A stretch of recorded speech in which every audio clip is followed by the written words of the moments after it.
father, she has to do the same thing. And not only give the word in the public speech, but next morning, who wants to meet with mother? The members. Do we want to meet with mother because we want to give her energy or get energy? What do you think? We want to get. We want mother to inspire us. We want to just be around mother. Okay, so, today she's in France, tomorrow in Spain, next day Portugal, Russia, every day another country doing the same thing, reading the same speech at night, and then more members want to meet me the next morning. You think that's tiring? For a woman who had 14 children? Some of you had 3 or 4 or 5 children, you're wiped out now. Right? You want to go home to bed. That's mother's greatness. She had to do everything that father did. So Ingenim, really wants us to remember how great mother is.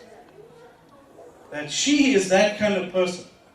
It's not just father by himself. Father by himself is not the true parents. Father needs mother. So,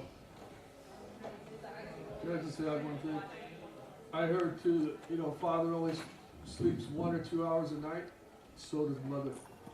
Of course, she's there. Everything her father does,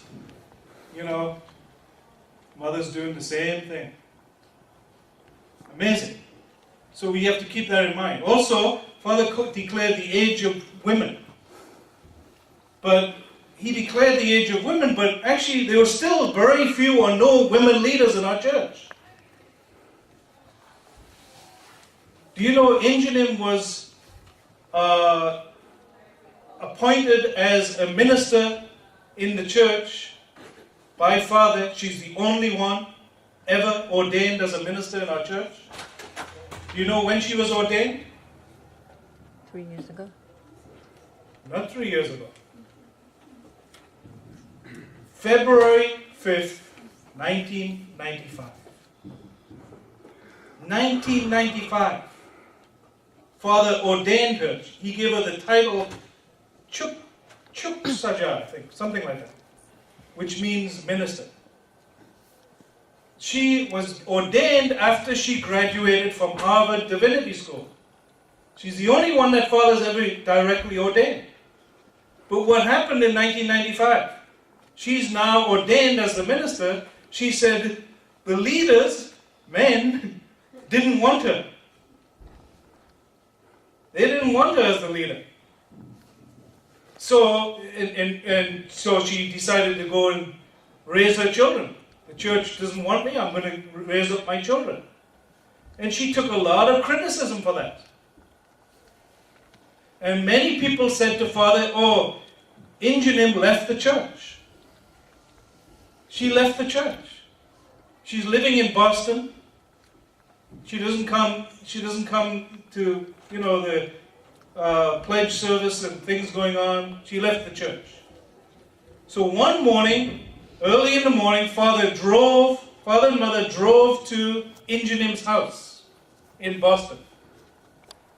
So Ingenim was in the kitchen with a robe on,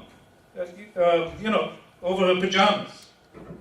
And she's cooking in the kitchen, and the doorbell rings, and it's like 5:30 or 6 o'clock in the morning. So she goes to the door, and there's two parents. Because Father had heard Ingenim left the church, she doesn't even have two parents' picture. So Ingenim opens the door, brings two parents in, and in the living room, that's where her children played piano. And the piano instructors would come, and it was a very public place. So two parents are sitting there, and they're very upset, they're very agitated.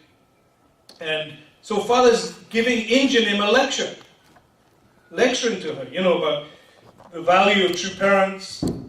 You don't know, who we are, and how dare you leave the church, and that kind of thing. And Ingenim never said anything.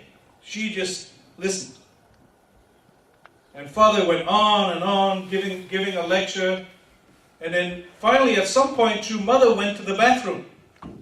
The bathroom happened to be upstairs, where basically the family lived.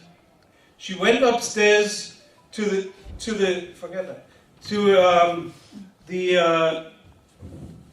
bathroom, and when she went up there, she found this beautiful altar.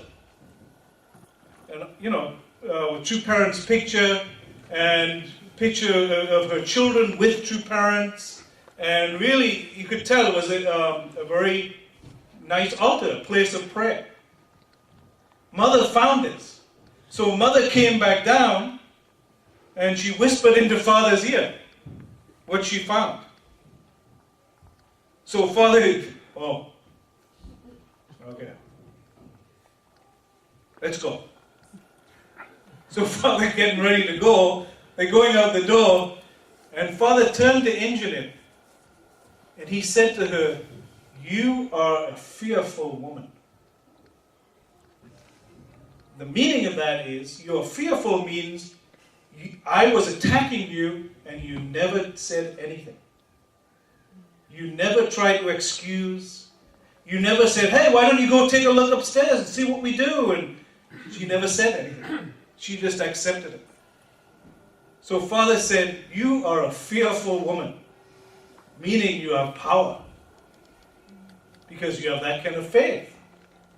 Okay, if you attack me, it's just indemnity, and you've been listening to somebody telling lies about me, nothing I can do about that. She didn't say anything.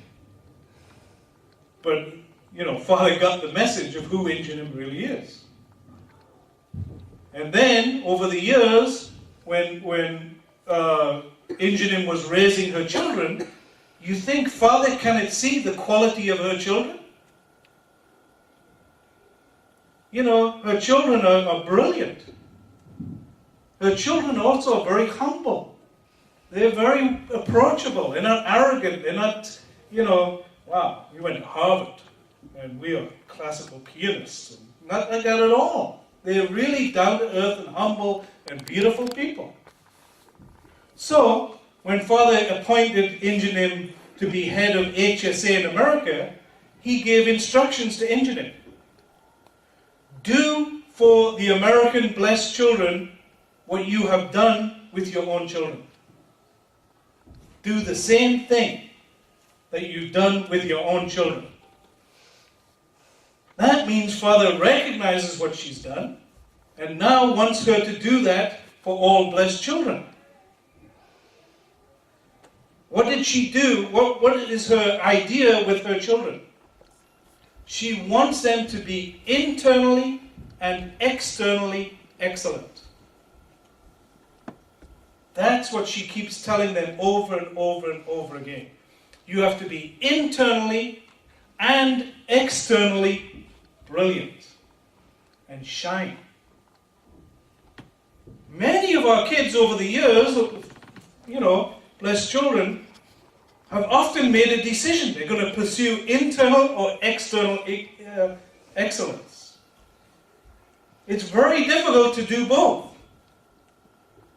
But Ingenim is teaching STF, now GPA, you need to be internally and externally excellent.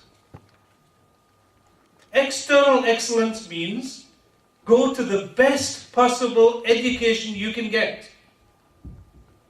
If you can get to Stanford, go to Stanford. If you can get to Harvard, go there. Go the best you can get. Not everybody can go to those places. Whatever you are, whatever you're good at, whatever you're interested in, become excellent at it. Or you like to play guitar? Okay. Practice over and over and over again. Get a teacher. Get a mentor. Get somebody to help you to be better at it. Don't just, twang at the guitar. Become good at it. Whatever your interest is. If you recall, she came here and met with our blessed children a few years ago. And she asked each child, what are you interested in? What is it that you are interested in? And the kids answered, I'm really into whatever it was. I like making movies. I like music. Whatever. And she told them all the same thing. Become excellent at it. And how do you become excellent? There's a formula to become excellent at something. It's called the 10,000 hour formula. You want to be excellent at something? It takes you 10,000 hours to become an expert. So she encouraged her kids. Don't just become so-so, become excellent. But also, you need internal excellence. Internal excellence means your spiritual life. You need to have both. You can't just have one. So what she's trying to do in changing our church is to make it attractive to our young people so that they can pursue their interests while also pursuing God. For, most of us, when we joined the church, we were told to give up whatever it is you like. Right? Sacrifice your Isaac. Right? Okay. That was necessary. We had to do it. But that's not going to work long term.